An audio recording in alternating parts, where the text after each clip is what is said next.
Now back to our top story. Google has found no evidence that RT manipulated YouTube to influence the US elections. That's as media giants are set to testify in front of Senate later this Tuesday.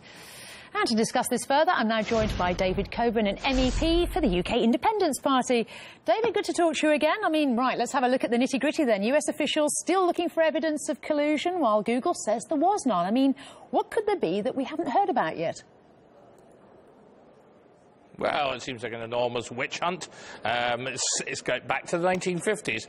Basically, the Democrats will never, ever forgive the Republicans for beating them, and especially Mr. Trump. And they're just blaming the Russians. They're trying to blame anyone. It's tantamount to the sort of nonsense you got in the 1950s when they said the Martians were invading. It's really quite ludicrous. Well, no information was found, but RT still roundly attacked by the social media giants, so it seems. Why is it that they still keep going after RT?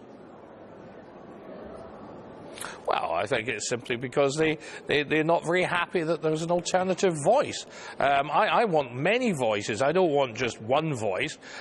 So, I'm happy to have RT as well as having all the other BBC, CNN and all the rest of it. We want to hear as many voices as possible. If we're going to get the truth, we want to hear everything. I think just hearing one voice is not a good thing. And I think they want to get RT. They perceive it as being pro-Russian. Which, of course, it's obviously to a certain extent is, but I think they give a fairly good description of what's going on in the world. It's not complete, it's not some sort of nonsense. So they're just after you just to give you a hard time. They want to close you down. The liberal media just absolutely loathe everything that's got about Trump and anybody who supports him.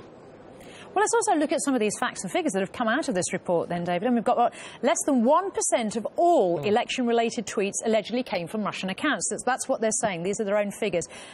Could that then, less than 1% they're saying, could have handed Donald Trump victory? I think not.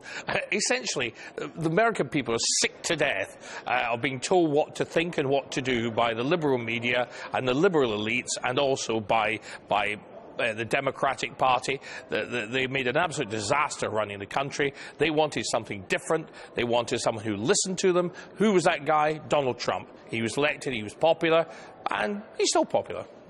And finally, David, just looking at this, then the social media giants, they're not giving up on the hunt for a Russian link. That's across all the platforms. Are you surprised by that? No, not at all. This is their attitude with everything. If it doesn't agree with their version of events, they'll try and close it down. Well, sorry, that's not on. I want to hear many, many different voices right across the social media, across the media, television, radio, the lot. I want to hear as many voices I like and then make up my own mind. I don't want the liberal media making it up for me. Thank you very much. And on that note, we leave it. David Coburn, MEP for UKIP, thank you for your thoughts.